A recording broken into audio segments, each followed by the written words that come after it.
روحانی زندگی سے بھرپور ہیں اور جہاں سینکڑوں کاروان ہیں، تو تم بھی اپنی روح کو مضبوط کرو، اللہ کے آگے سر کو جھکاؤ، اللہ کی عبادت کرو، اللہ کے نیک بندوں کے ساتھ جڑ جاؤ، اپنی روح کو مضبوط کرو، تو ان ساری فضاؤں میں زندگی کے سینکڑوں قافلوں کو تم پالو گے اور آگے بڑھتے چلے جاؤ گے۔ قناعت نہ کر عالم رنگ و بو پر، چمن اور بھی آشیاں اور بھی ہیں۔ قناعت کرنا یعنی کسی چیز پر صابر ہو جانا، اس چیز پر قناعت کر لینا، اس سے آگے بڑھنے کی کوشش نہ کرنا۔ عالم رنگ و بو، یہ دنیا، یہ رنگوں کی، خوشبوؤں کی یہ دنیا، یہ جو رنگینی ہمیں نظر آ رہی ہے ہمارے چار سو، یعنی یہ عالم ناسود جس کے اندر ہم زندگی گزار رہے ہیں۔ تو علامہ فرماتے ہیں کہ یہ جو دنیا تمہیں نظر آ رہی ہے، یہ رنگ و بو کی دنیا، یہ رنگینیوں کی اور خوشبوؤں کی دنیا، یہ گلیمر کی دنیا، یہ چکا چوند کی دنیا، اسی پر قناعت کر کے نہ بیٹھ جاؤ۔ اس سے آگے چمن اور بھی، آشیاں اور بھی ہیں، بہت سے گلشن اور بہت سے آشیانے اس سے آگے بھی باقی ہیں۔ مراد کیا ہے کہ اسی مادی دنیا کے اندر کھو کر نہ رہ جائے۔ ایک اور شعر میں علامہ نے اس کو بیان کیا کہ چمک نظر کو خیرہ کرتی ہے چمک تہذیب حاضر کی، یہ صنائی مگر جھوٹے نگوں کی ریزہ کاری ہے، کہ یہ جو موجودہ تہذیب ہے اور یہ دنیا ہے، اس کی رنگینی اور اس کی چکا چوند بظاہر نظر کو خیرہ کر دیتی ہے، آنکھیں چدھیا جاتی ہیں، لیکن یہ صنائی مگر جھوٹے نگوں کی ریزہ کاری ہے، یہ جھوٹے موتیوں کا ہار ہے، یہ نقلی اور جعلی موتیوں کا ہار ہے، سچے موتیوں کا ہار یہ نہیں ہے۔ تو لہٰذا اسی عالم رنگ و بو پر قناعت نہ کر جاؤ۔ ایک اور جگہ علامہ نے فرمایا، یہ عالم یہ بت خانہ چشم و گوش، جہاں زندگی ہے فقط خورد و نوش، خودی کی ہے یہ منزل اولی، مسافر یہ تیرا نشے من نہیں، بڑے جا یہ کوہ گراں توڑ کر، طلسم زمان و مکان توڑ کر، کہ یہ جو دنیا ہے جہاں کھانا پینا زندگی ہے، سانس لینا، کھانا پینا، اپنی خواہشات پوری کرنا، اے مسلمان یہ تیری منزل نہیں ہے، یہ تو پہلا پڑاؤ ہے تیرا، ٹھیک ہے۔ خودی کی ہے یہ منزل اولی، مسافر یہ تیرا نشے من نہیں، تیرا اصل گھر یہ نہیں ہے، یہ تو پہلی منزل ہے، پہلا پڑاؤ ہے، اصل منزل تو تمہاری آگے ہے، آخرت ہے، اللہ کے حضور پیش ہونا ہے، پھر آخرت میں اپنے اعمال کی جواب دہی جو ہے وہ کرنی ہے، جواب دینا ہے اپنے اعمال کا، اور اس کے بعد جنت دوزخ کا فیصلہ ہونا ہے۔ تو اے مسلمان تیری یہ منزل ہے کہ اس دنیا میں رہ کے ایسے کام کر کے اللہ کو راضی کر، تاکہ آخرت میں جنت میں جائے اور جنت میں جا کے اللہ تعالیٰ کا دیدار پائے، جو کہ سب سے بڑی نعمت عظمیٰ ہے۔ تو اس لیے اس عالم رنگ و بو پر قناعت نہ کر جاؤ، یعنی اس میں کھو کر نہ رہ جاؤ دنیا میں، بلکہ اس سے آگے بہت سے چمن اور بہت سی آشیاں اور بہت سی منزلیں جو ہے وہ باقی ہیں۔ اگر کھو گیا ایک نشے من تو کیا غم، مقامات آہو فغاں اور بھی ہیں۔ نشے من ٹھکانہ،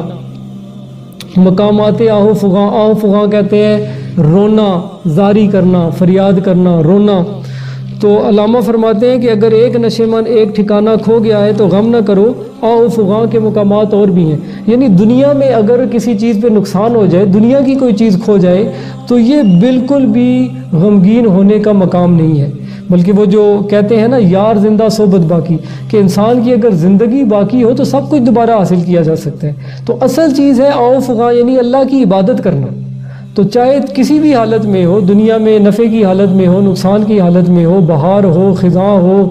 جو بھی حالت ہو، جوانی ہو، بڑھاپا ہو، غم کی حالت ہو، خوشی کی حالت ہو، تو اللہ کی عبادت کو نہ چھوڑو، اس کی بارگاہ میں آؤ فریاد کرنے کو نہ چھوڑو، اس کی بارگاہ میں آنسو بہانے کو نہ چھوڑو۔ اسی کو علامہ نے ایک اور جگہ فرمایا، یہ نغمہ فصل گل و لالا کا نہیں پابند، بہار ہو کہ خزاں لا الہ الا اللہ۔ آگے فرماتے ہیں تو شاہی ہے پرواز ہے کام تیرا، تیرے سامنے آسماں اور بھی ہیں، کہ اے انسان، اے مسلمان، تو اس شاہین کی مانند ہے جو لگاتار پرواز کرتا رہتا ہے اس بے قرار فضا میں، اس نیلگوں آسماں کے نیچے وہ پرواز کرتا رہتا ہے، تیرے سامنے آسماں اور بھی ہیں، یعنی تمہارے سامنے نئی سے نئی منزل ہے۔ تو گویا سبق یہ دے رہے ہیں کہ اے مسلمانوں، تھک کے کسی جگہ رک نہیں جانا۔ یاد رکھیے، جب انسان اپنے مسلمان ہونے کا اقرار کرتا ہے اور اپنا مسلمان ہونا ڈکلیئر کرتا ہے، تو وہ ایک ایسے سفر کا آغاز کرتا ہے، ایک ایسے روحانی سفر کا آغاز کرتا ہے جس کا کبھی اختتام نہیں ہوگا۔ وہ اس میں آگے ہی آگے بڑھتا چلا جائے گا، وہ اس میں فنا فی اللہ کی مقام کو پا لیتا ہے، اور پھر فنا فی اللہ میں آگے بڑھتا چلا جاتا ہے۔ تو یہ ایسا روحانی سفر انسان اختیار کرتا ہے جس میں کوئی اختتام نہیں، بلکہ ہر لحظہ ہے مومن کی نئی شان نئی یان، گفتار میں کردار میں اللہ کی برہان۔ تو مومن کے درجات اس دنیا میں بھی بلند ہوتے رہتے ہیں، اور آخرت میں جب جنت میں چلا جائے گا تب بھی اس کے درجات بلند ہوتے رہیں گے، جو اس کو اللہ کا قرب اور اللہ کا دیدار حاصل ہوتا چلا جائے گا تو مزید وہ اس کے درجات، اس کی آن بان شان اس کی بڑھتی چلی جائے گی اور بہتر سے بہتر ہوتی چلی جائے گی۔ اس لیے تو شاہین ہے، تیرا کام ہے پرواز کرنا۔ اے مسلمان، جس طرح شاہین پرواز سے تھک کر نہیں گرتا اور پرواز کرتا رہتا ہے، اس لیے تم کبھی بھی عمل سے دستبردار نہ ہو،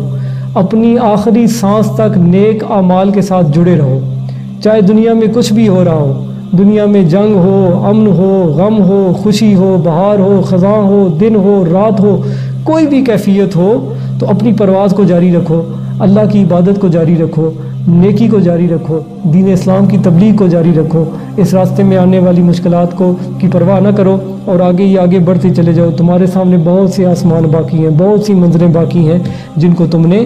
سر کرنا ہے۔ اسی کو علامہ اقبال نے ایک اور جگہ کہا کہ وقت فرصت کہاں کہ کام ابھی باقی ہے، نور توحید کا تمام ابھی باقی ہے۔ آگے فرماتے ہیں اسی روز و شب میں الجھ کر نہ رہ جا کہ تیرے زمان و مکان اور بھی ہیں۔ تو اس میں بھی اس بات کو آگے بڑھایا ہے۔ زمان و مکان کا فلسفہ یہ بڑے قدیم سے انسان اس پہ غور کرتا چلا آیا ہے۔ زمان یعنی وہ وقت جس کے اندر ہم رہتے ہیں، جس کے اندر کوئی کام کرتے ہیں، اور مکان وہ جگہ جہاں کوئی کام ہوتا ہے۔ تو کوئی بھی جب کام واقع ہوتا ہے تو اس کے لیے کوئی وقت ہوتا ہے، کوئی جگہ ہوتی ہے، ٹھیک ہے۔ اس کے لیے وقت کا ہونا بھی ضروری ہے، جگہ کا ہونا بھی ضروری ہے۔ تو مثلا ہم پیدا ہوتے ہیں تو ایک وقت پیدا ہوتے ہیں، کسی جگہ پہ پیدا ہوتے ہیں، اور جب ہم مرتے ہیں تو کسی وقت مرتے ہیں، کسی جگہ پہ مرتے ہیں۔ تو ہماری جو زندگی ہے یہ زمان و مکان کی قید میں ہے، لیکن علامہ فرماتے ہیں کہ اسی زمان و مکان کے شب و روز میں الجھ کر نہ رہ جاؤ، تمہارے سامنے زمان و مکان اور بھی بہت سے ہیں۔ یاد رکھیے گا یہ زمان و مکان کی قید یہ جسم کے لیے ہے، روح کے لیے زمان و مکان کی قید کوئی نہیں۔ جسم مر جاتا ہے خاص وقت آنے پہ، لیکن روح مرتی نہیں ہے، روح زندہ رہتی ہے۔ اس لیے علامہ فرماتے ہیں کہ اے مسلمان، تیرے سامنے اور بھی زمان و مکان ہے، تیری روح جو ہے اس کے سامنے بڑے زمان و مکان ہیں، تو اسی دنیا میں الجھ کر نہ رہ جائے۔ ایک کافر جو ہے وہ اسی دنیا میں الجھ کر رہ جاتا ہے، لیکن مومن کے لیے یہ دنیا ایک مسافر خانہ ہے، جیسے کہ حدیث مبارکہ کا مفہوم ہے کہ دنیا کافر کے لیے جنت ہے، مومن کے لیے قید خانہ ہے۔ اس لیے کہ مومن اس دنیا میں رہتے ہوئے بہت سی پابندیوں میں زندگی گزارتا ہے، اللہ تعالیٰ کے احکامات کے مطابق زندگی گزارتا ہے، اور اس کے صلے میں اس کو آخرت میں جنت اور اللہ کی نعمتیں ملیں گی۔ جبکہ کافر یہاں شتر بے مہار بنا پھرتا ہے، جو اس کے من میں آتا ہے وہی کرتا ہے، جو منہ میں آتا ہے وہی کہتا ہے، اپنے نفس کی خواہشات کی پیروی کرتا ہے، شیطان کی خواہشات کی پیروی کرتا ہے، اور اپنی آخرت جو ہے وہ تباہ و برباد کر ڈالتا ہے۔ تو لہٰذا علامہ یہ فرماتے ہیں کہ اس روز و شب میں الجھ کر نہ رہ جاؤ۔ اسی کو علامہ اقبال نے ایک اور جگہ یوں بیان کیا کہ کافر کی یہ پہچان کے آفاق میں گم ہے، مومن کی یہ پہچان کے گم اس میں ہے آفاق۔ یعنی کافر اسی شب و روز میں الجھ کر رہ جاتا ہے، دنیا میں گم ہو جاتا ہے، دنیا کی لذات میں گم ہو جاتا ہے، لیکن مومن کی پہچان یہ اس کے دل کے اندر کئی کائناتیں اور کئی دنیایں آباد ہوتی ہیں، اور اس کے دل کی دنیا آباد ہوتی ہے۔ اسی کو علامہ نے ایک اور جگہ یوں کہا کہ من کی دولت ہاتھ آتی ہے تو پھر جاتی نہیں، تن کی دولت چھاؤں ہے، آتا ہے دھن جاتا ہے دھن۔ یعنی مادی نعمتیں وہ آتی جاتی رہتی ہیں، لیکن جب من کی دولت، روحانیت کی دولت ہاتھ آ جاتی ہے تو پھر وہ جاتی نہیں۔ تو آگے فرماتے ہیں کہ گئے دن کے تنہا تھا میں انجمن میں، یہاں اب میرے رازداں اور بھی ہیں۔ انجمن کا لفظی مطلب ہے محفل، لیکن یہاں انجمن سے مراد ہوگی یہ دنیا کی محفل، رازداں راز کو جاننے والا۔ تو علامہ فرماتے ہیں کہ گئے دن کے تنہا تھا میں انجمن میں، ایک وقت یہ تھا کہ میں اس دنیا میں تنہا تھا، میری بات سمجھنے والا اور کوئی نہیں تھا۔ جب میں نے سفر کا آغاز کیا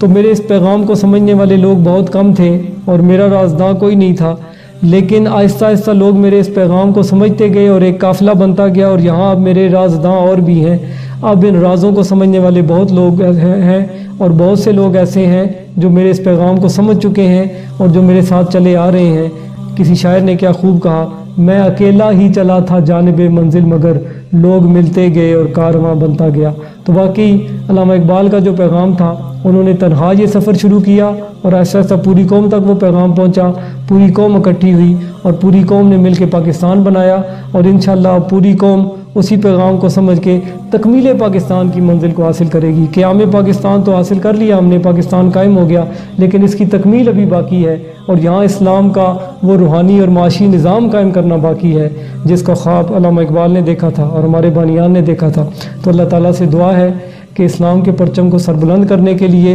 ہم سب مسلمانوں کو شب و روز انتھک محنت کرنے کی توفیق عطا فرمائے۔ وآخر دعوانا ان الحمد للہ رب العالمین۔